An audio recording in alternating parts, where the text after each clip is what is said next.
Welcome to the I Triumph Real Estate Blueprint Podcast, where greatness awaits you.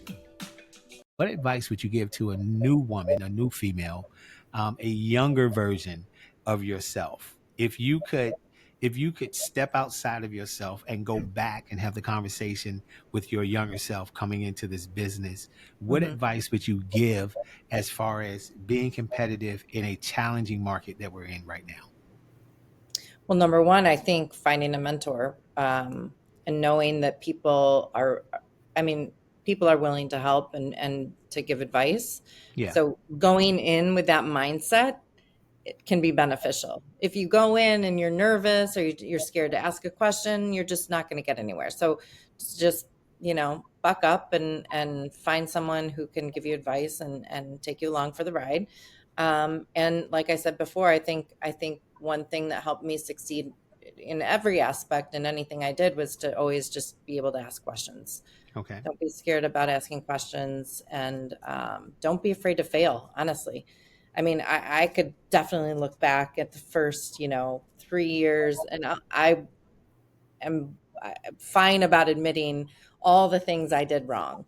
And I know that there were a lot of things I did wrong or didn't do as well, but I'm okay with it. As long as I keep improving and learning and doing better, that's what matters to me.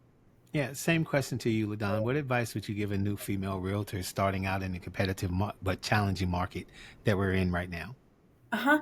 I would say don't be afraid to offer to help a top agent in your office. I was a newbie agent. The number one agent in our office was back in the work area, and she was talking about how overwhelmed she was. And I was like, oh, I can do some of those showings for you. I can do this for you. Oh, you have a sign writer that needs to go? I can drive across town and put up that sign writer. And I just became her sidekick, whether she wanted it or not.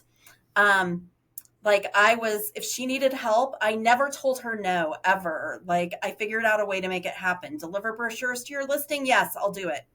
So, s- like if she had a listing that had been on the market forever and she needed someone to hold it open, and we all knew that no one would really show up, but her sellers really wanted it, I would do it anyway, because that meant she would give me her good open house in a few weeks Right, because she would remember that I helped her out when she really needed help.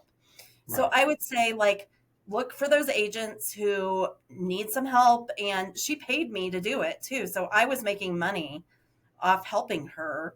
And so look for those agents who might need some help, who seem overwhelmed or who want to go on a vacation.